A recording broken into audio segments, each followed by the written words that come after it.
Nah ini udah tawar, Bapak boleh cicip gitu, dan kita udah cek dengan tawar. Nanti kita akan cek pakai air tawar, pasti ada penambahan hanya mineral, karena memang kan air tawar ini dengan air laut kandungan mineralnya memang berbeda. Nah, sekarang sudah di usia 30 juga, Tanjung Bintang udah jelas tuh di atas gunung. Terus kedua Mesuji Kota, saya udah pilih.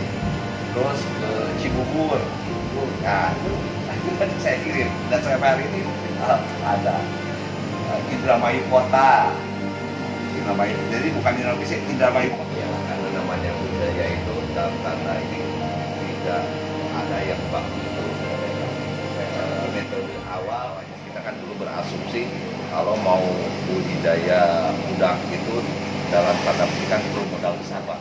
Dengan potensi wilayah perairan yang sebegitu luas dan apalagi di musim ekonomi sulit seperti ini, udang Paname yang selama ini kita atau saya sendiri asumsikan itu hanya bisa dibudidayakan di pembesaran air laut, ternyata Pak Edi Sofyan ini dan kawan-kawan itu jauh sebelumnya mereka sudah melakukan inovasi agar supaya udang Paname ini bisa tidak perlu nyari.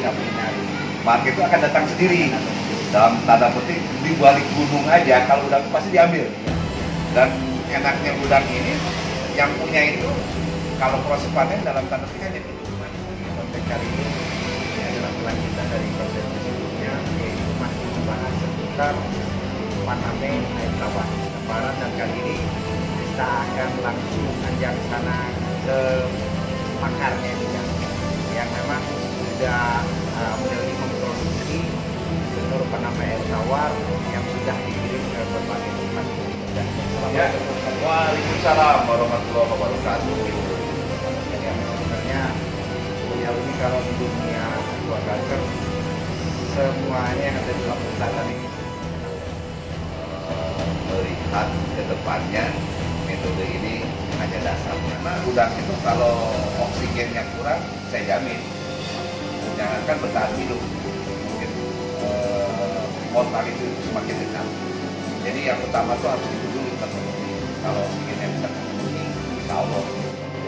udang Paname yang selama ini kita atau saya sendiri asumsikan itu hanya bisa dibudidayakan di pembesaran air laut, ternyata Pak Edi Sofyan dan kawan-kawan itu jauh sebelumnya mereka sudah melakukan inovasi agar supaya udang Paname ini bisa dibudidaya di air laut.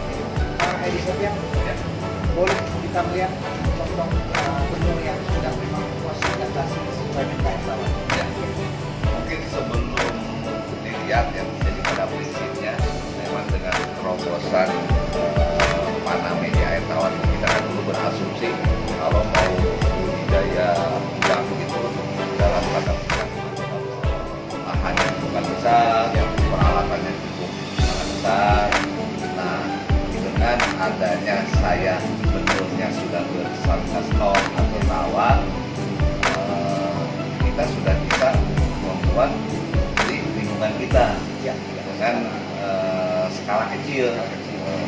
Dan mudah-mudahan dengan skala kecil ini juga menurut saya kalau dibanding dengan ikan-ikan air tawar mungkin ini bisa berbeda sampai 4 kali lipat ya perbedaannya.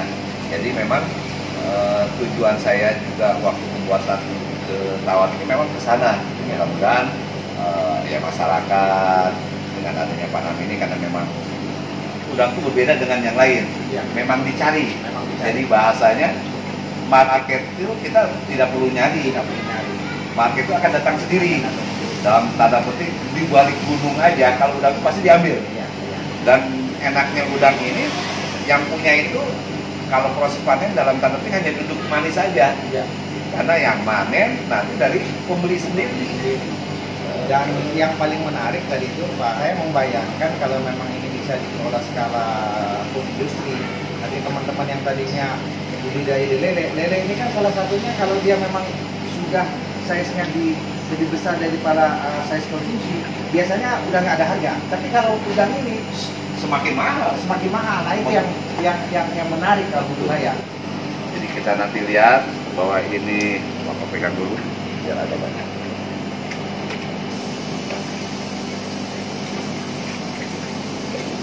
Bisa dicicip aja. Kan biarpun, nah ini udah tawar, Bapak boleh cicip gitu, dan kita udah cek dengan Tawar, nanti kita akan cek pakai dan repas ya. di sini lihat bagaimana dengan udang salinitas maupun udang tetap aktif, aktif sekali, tidak ada yang berbeda. Ya, kelihatan ya. Jadi itu, jadi pada prinsipnya karena benurnya sudah bersalinitas 0, mudah-mudahan pas di pembesarannya dalam proses penebaran awal atau aklimatisasinya udang bisa diiringi dengan mortality 2, sehingga secara budidaya tadi dengan SR yang masih bagus, otomatis dalam metode pemeliharaan itu bisa dijamin, sehingga dengan SR bagus, dengan CI-nya kedepannya secara bisnis juga akan bagus. Sedangkan di dalam metode pemeliharaan pembesarannya balik lagi dalam yang metode pembesarannya, tapi prinsipnya metode pembesarannya dengan air tawar dengan yang air laut pada umumnya tidak jauh berbeda.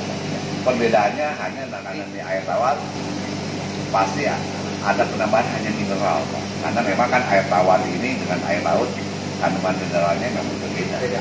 Hanya itu aja sih, yang lainnya sama. Ini murni kalau di budidaya di kolam, supaya di konversi ada kawan-kawan yang punya fasilitas kolam lele, kolam semen, artinya memang mutlak butuh aerasi Pak ya? Ya, kunci budidaya udang itu biar mau di laut itu memang udang ini untuk ketersediaan oksigennya itu sangat diperlukan. Ya, kalau oksigennya kurang, saya jamin jangankan bertahan hidup, mungkin mortality itu semakin dekat. Jadi yang utama tuh harus itu dulu terpenuhi. Kalau oksigennya bisa terpenuhi, insya Allah proses laut selanjutnya akan menjadi lebih baik dan bisa diteruskan sampai menjadi ada hasil. Saya ingin bahas lebih ke dalam lagi.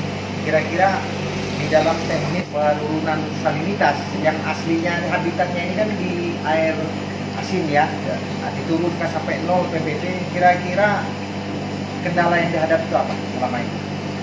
Ya, kendala dengan sanitasi ini yang pasti kan memang kalau air tawar kebetulan kami di Raja Basa kan asli dari air gunung. Otomatis kalau dari air gunung itu suhunya menjadi lebih rendah. Parameter suhu itu cukup menentukan ya. Dengan suhu rendah ini di kami kalau dibandingkan dengan air laut murni pertumbuhannya agak berbeda. Misalnya kalau dari air laut itu kalau misalnya PL 8 ya, itu biasanya panjang sudah bisa di atas 9 mili. Nah kalau dengan salinitas tawar ini karena memang airnya dari gunung, ya, karena air gunung itu udah saya cek suhunya maksimal kalau langsung itu hanya 26 derajat. Sedangkan yang dibutuhkan supaya pertumbuhan normal itu kan minimnya kan 29.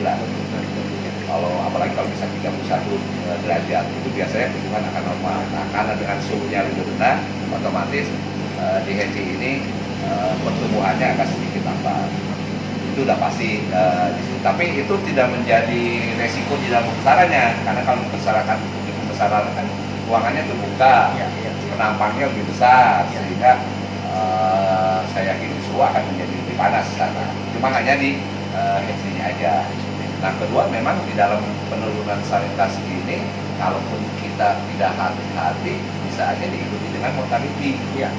Dengan yang baik ini, berdasarkan data saya yang sudah saya lakukan, SR-nya memang ada perbedaan sampai 15-20%. Oh, ini ya. Lebih rendah yang air tawar ini. Ya. Jadi bedanya itu.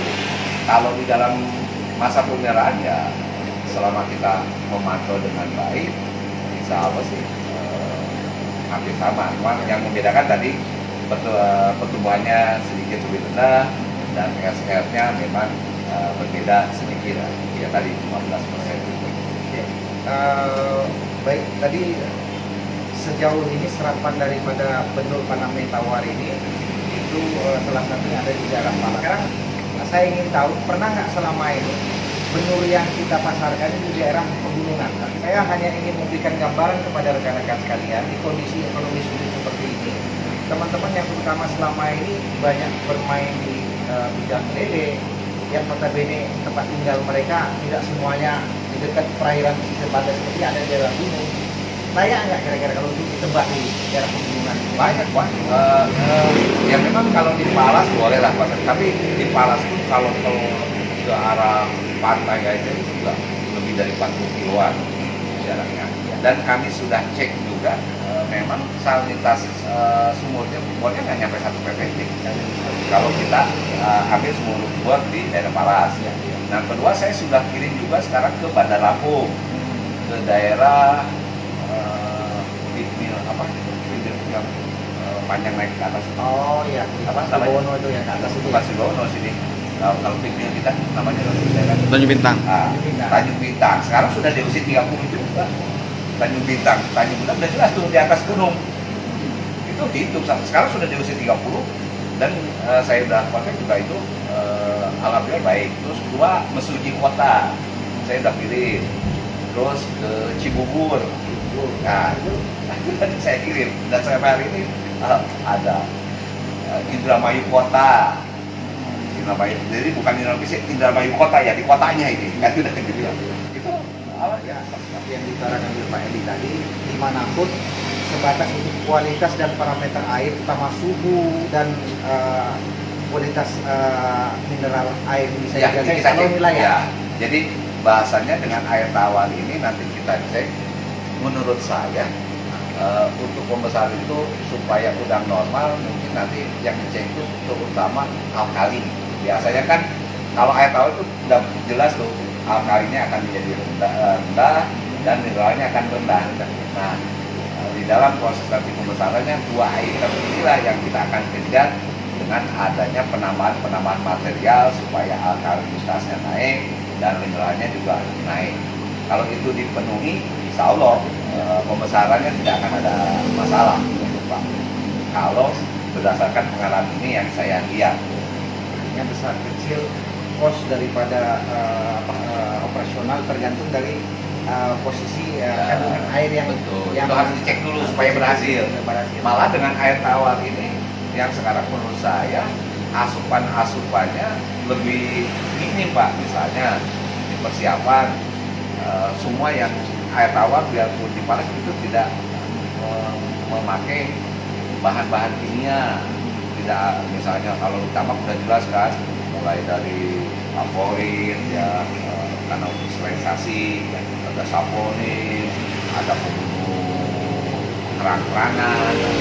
Kalau ditawar air masuk, ya tadi ada pemberian untuk mineral sama untuk kalau alkalinya rendah ada pemberian untuk menaikkan alkalitas sama probiotik sudah nggak terlalu banyak. nggak terlalu macam-macam di pemeliharaan juga tidak terlalu banyak asupan ya. Yang di Palas itu dia hanya memakai probiotik ya dengan kapur saja sih. Berarti kalau penyakit bawaan semacam white spot dan sebagainya nggak ada istilah kecil. Sampai hari ini belum ada dan seharusnya kalau secara teorinya tidak ada karena kan penyakit virus itu mulai dari white spot, terus HNV ataupun merah putih itu kan virus-virus yang ada di air laut gitu. Kalau di air tawar kemungkinan ya sampai hari ini informasi belum ada. Ya balik lagi selama metode pembesarannya itu dikelola dengan baik, insya Allah mudah-mudahan ya karena secara teori dasarnya hidupnya di laut harusnya itu bisa terjaga. Pak Edi Sofyan, saya terus terang jujur basic saya adalah teknik elektronik. Namun saya mengikuti apa yang Pak Edi Sofyan sebarkan informasi di Facebook, di YouTube. Saya ada ketertarikan. Ketertarikannya karena memang keluarga besar saya memang banyak bermain di bidang usaha aquaculture di sini. Dan yang paling asik bagi saya adalah kita di dalam mengurusi benda bernyawa ini tuntutannya memang harus dengan hati. Betul. Harus dengan hati. Betul. Nah, di sini poinnya yang menurut saya dengan usia saya yang seperti ini, sepertinya ini walaupun kita tidak bisa bercakap-cakap seperti ini, seperti ada interaksi. Saya terus terang mencoba skup kecil di Merak Belantung. Saya kalau sehari nggak melihat aja kayaknya bagaimana. Nah, kira-kira memang seperti itu Pak ya. Betul.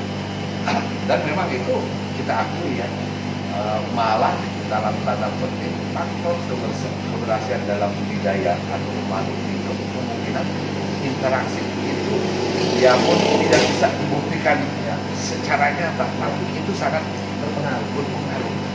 Dan itu memang ya saya di pemilihan sudah hampir 29 tahun saya tahu zaman dengan bapak saya ya. Dan itu kalaupun ada sesuatu jangankan yang hal-hal yang jelek antara tim yang mengelola itu ada undang-undang yang nggak disampaikan biasanya problemnya lebih tinggi gitu. Itu memang secara metode tetap diperlukan ya. Tetapi tim yang mengelola itu betul-betul ya dalam kalau kita bahasa kerennya lah harus ikhlas sama itu insya Allah apa yang kita kerjakan lebih banyak berhasil. Luar biasa. Jadi sahabat sekalian kali ini berarti kan apa yang menjadi ibarat kata saya bisa compare dengan Pak Edi dan ternyata itu memang sama kesimpulannya kalau menurut saya. Yang pertama adalah informasi mengenai penambah air tawar ini mungkin bisa jadi alternatif bagi rekan-rekan sekalian, terutama di keadaan musim pandemi seperti ini, di mana apabila ini bisa diaplikasikan oleh semua rekan-rekan yang sudah memang selama ini memiliki bidang aquaculture, ini kan bisa di pinggir rumah ataupun di halaman, di pekarangan, ini bisa kita inikan. Iya. Dan tadi saya menambahkan dulu di makhluk hidup udang memang bukan semata-mata memang kita nyari uang Pak. Jadi kalau melihat itu memang ada, kalau lihat misalnya ya mungkin sama lah kayak lele kalau kasih pakan itu mungkin juga obat kita semakin supaya ya tadi ya awet muda, sehat terus. Kadang melihat itu ya betul. Ya itulah di balik itu ya, tidak semena-mena hanya mencari keuntungan di udang. Karena kita buka aja kalau naik udang tuh banyak langsung dibatin itu gimana ya apa itu jadi mending ya tadi kalau sekarang lagi COVID itu malah itu obat menaikkan imun Pak kalau menurut saya. Itu yang terpenting. Artinya orang apalagi masa-masa kita yang sudah mau berlanjut kalau dinikmati di dalam budidaya ini insya Allah lah umur kita akan panjang Pak. Oke, sahabat sekalian, mungkin sekilas ataupun beberapa informasi sudah saya gali tadi bersama Pak Edi Sofyan dan mudah-mudahan ini bisa memberikan gambaran kepada kita semua dan menggerakkan hati kita untuk sama-sama menjajaki salah satu peluang bisnis budidaya udang faname, khususnya untuk rekan-rekan yang berada di seputar Lampung Selatan. Mudah-mudahan ini menjadi inspirasi bagi semuanya. Oke, Pak Edi, terima kasih. Sama-sama. Mudah-mudahan informasi ini, informasi yang bermanfaat ini menjadi pahala bagi Bapak. Dan sekali lagi sore ini saya betul-betul mendapat pencerahan. Sama-sama Pak. Bapak juga orang budidaya masih begitu. Kita sama-sama saling menyampaikan. Mudah-mudahan ya tadi dari penyampaian ini akan bermanfaat. Amin. Yang mau berkecimpung di dalam pengen budidaya udang faname yang jauh dari laut ya, gitu. Teman-teman yang kira-kira ingin mencari informasi lebih jauh mengenai seputar budidaya udang faname sekitar bibit udangnya ini bisa datang ke daerah Raja Basa, Lampung Selatan Pak Edi Sofyan ya pasti mengenal semua Pak. Maka. Oke, terima kasih. Bila topik walidaya. Wassalamualaikum warahmatullahi wabarakatuh. Waalaikumsalam warahmatullahi wabarakatuh. Udah. Kalau kemarin masih udangnya enak gede, mau Iya, Pak. suruh box